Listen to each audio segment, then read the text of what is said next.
can unlock any door if you only have the key.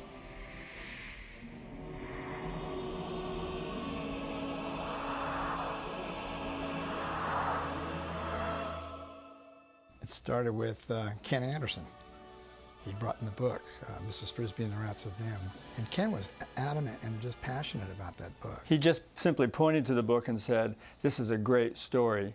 And I think he liked it because it dealt with something that was a little bizarre, which was the element in the story about giving mice injections and it changing their DNA somehow so that they became very intelligent and can read. And then, you know, what happens when they become intelligent, what responsibility follows that kind of an occasion. And so I think he was attracted to it because it had a little bit of a bite in it. So we said, well, let's go make this feature. That's a great opportunity. And so that's how it all started.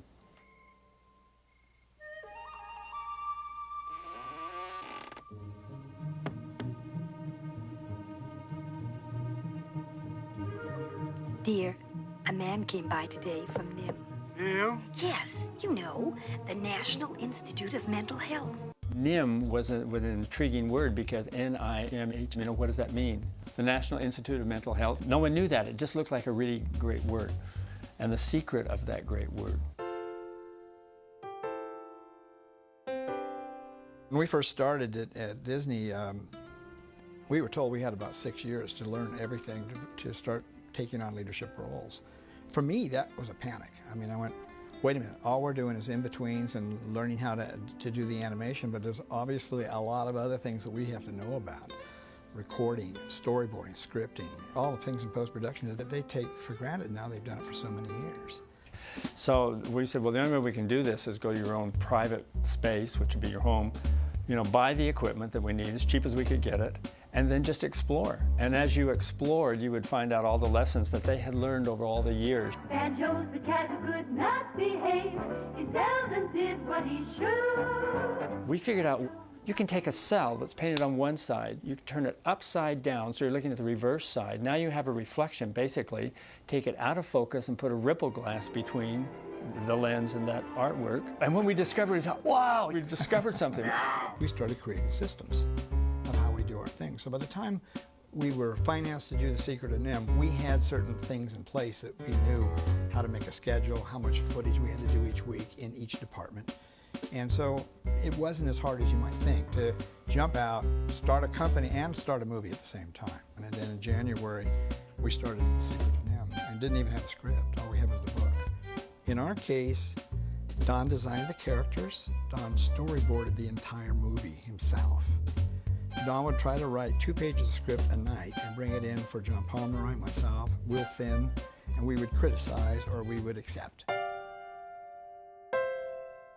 Animators should think of themselves as actors, I would think, because if you play a role and you do not know the character you're playing, and you can't leave your skin over here and crawl in the new skin and know what the brain is thinking, what it's feeling, what it fears.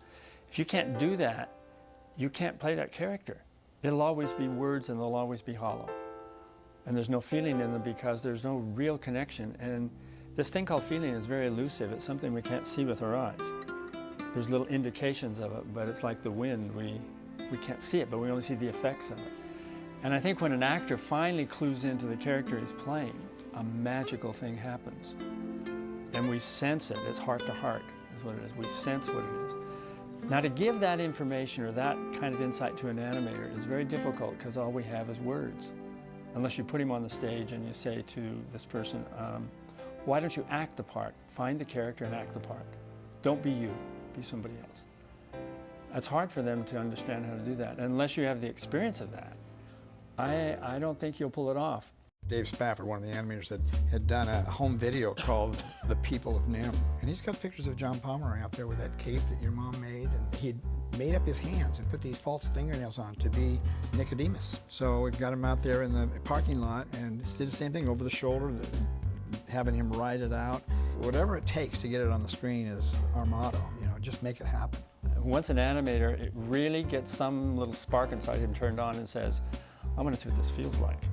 You want to see what it has to have these long, strange fingers, or, you know, what does it feel like to try and move a cape, or to move a cape with anger, or, you know, hide in a cape, What does that feel like? And it's the feelings that you go for.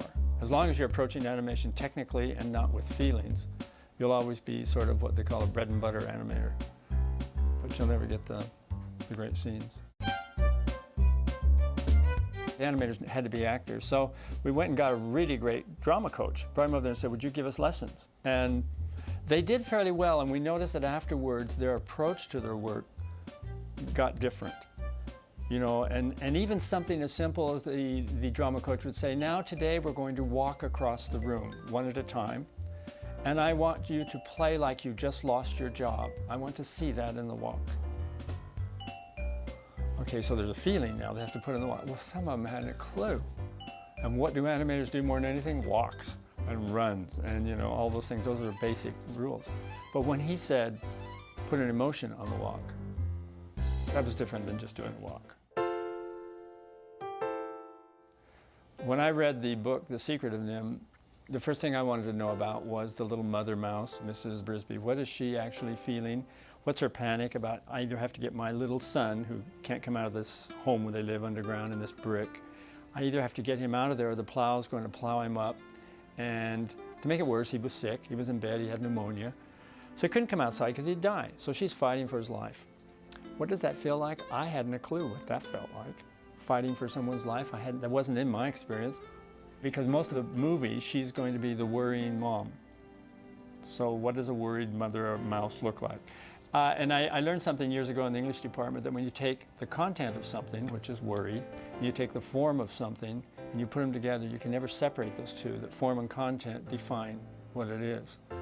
So we tried then to make her look fragile, look like she's very vulnerable and can be hurt easily, although she's going to fight things like tractors and, you know, big obstacles she's going to fight. She has to look like she couldn't possibly win, so frail. And then very poor as church mouse, so her clothes wouldn't be anything. And feminine.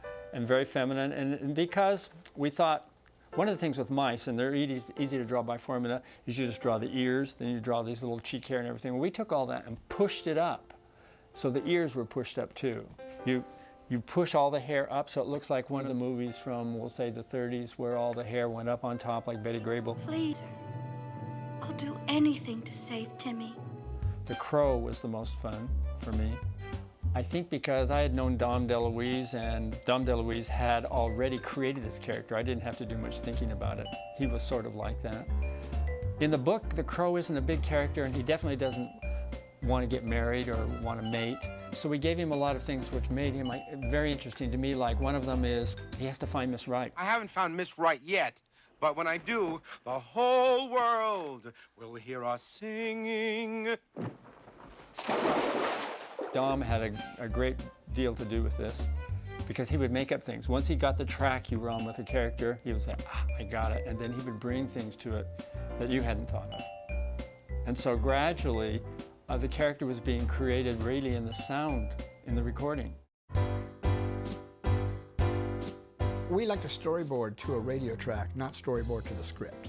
If it's an action sequence, Don will actually pick a piece of music that he thinks fits what that action is, and he'll storyboard to the music. But if you're going to storyboard, you want to pose the characters, get expressions on the character's face in the storyboard to fit what's going on in that dialogue. Paul Chenard, who did the voice of Jenner.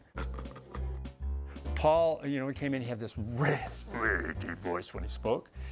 Didn't quite get and this was just the reverse of what I've been saying, but didn't quite get who the character was because all we had is a few drawings but no boards. So he recorded it and we just talked our way through it. He recorded it. After he then saw the animatic that we created with his voice, he wanted to re-record. He says, I can go better than you've got right there. No taste for blood, huh? They've taken the animal out of you.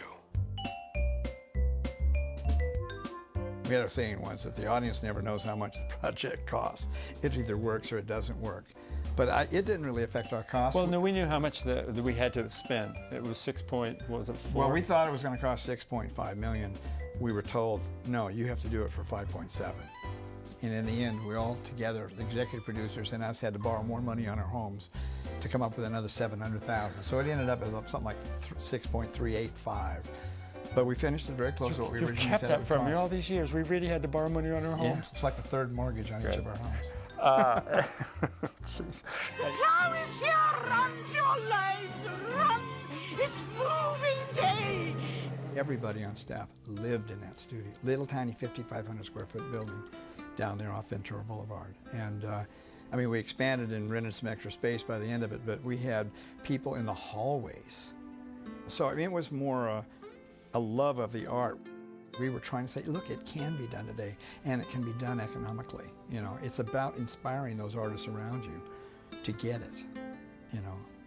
So, I mean, we didn't have a budget where we could actually do overtime, so everybody was donating their time to get it done. I mean, there was nothing to work a 110-hour week. We had 100 people that worked in-house, and we had 45 cell painters that worked in their homes. They would come to our office and pick up the work and take it home with them. And we had 4 other small offices that had 3 or 4 artists in them, and our Xerox camera was set up in a separate building. It was very crude. I mean, we did it on a shoestring. When I was growing up, I grew up on, you know, the golden age of animation. And it was just really an amazing thing to me. And I lived on a farm and I milked cows. That's what I did. And was basically an illiterate kid from a farm in Utah, and I hadn't read a book till I got to college, cover to cover. So anyway, I knew that I was really not even in a mainstream. I was so far below what was expected, you know, of a person in the United States to learn. And I had a horse. I'd ride him into town, go to a movie, and it was usually a Disney movie, something like that. And I would go to that movie, and then I'd get up and get back on the horse and dream all the way home when I rode 5 miles back to my house. And those gave me something which was the foundation upon which I sort of built everything that I am, and what I represent, what I stand for, and what I love. And so for me, what animation came to represent was sort of like, if you will, a sparkle of hope in the middle of a dreary world, where you can go there and it's like an oasis. You can drink and you can be refreshed, and then you can get ideas. And as you get ideas, then what happens is you say, okay, fine, now that's the imaginary world, and it's really just a, you know, an escape thing. But now I want to come back to the real world. I have something I didn't have before, and it fortifies me. So when I started going into animation, when I met Gary and we started building our own films, I kept thinking, you know what, somewhere out there's a farm kid who's milking cows, who has a horse, and maybe goes, and maybe they look at our pictures, and maybe what it's going to do for them is the same thing it did for me. And so my love for the art had everything to do with, is this a tool which will enrich somebody enough to where it make them a better person, and they can, you know, be a better part of the world? I became very aware really early in my life that the world can be extremely hostile, you know, and that everybody tends to value everything in terms of what it costs, or, you know, how many people did it, or how many cells, or how many, and how new, the bigger the better, the number. And I don't think that's the yardstick by which you measure.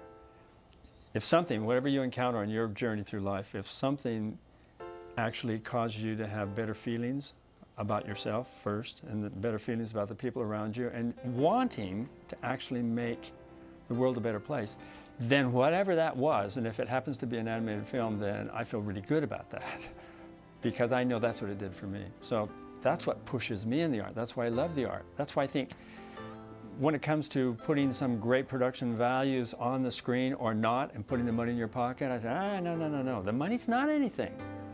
The money's what we use to get it to happen, but what you're making is something that could change lives. If you can't inspire, well then, what are you doing?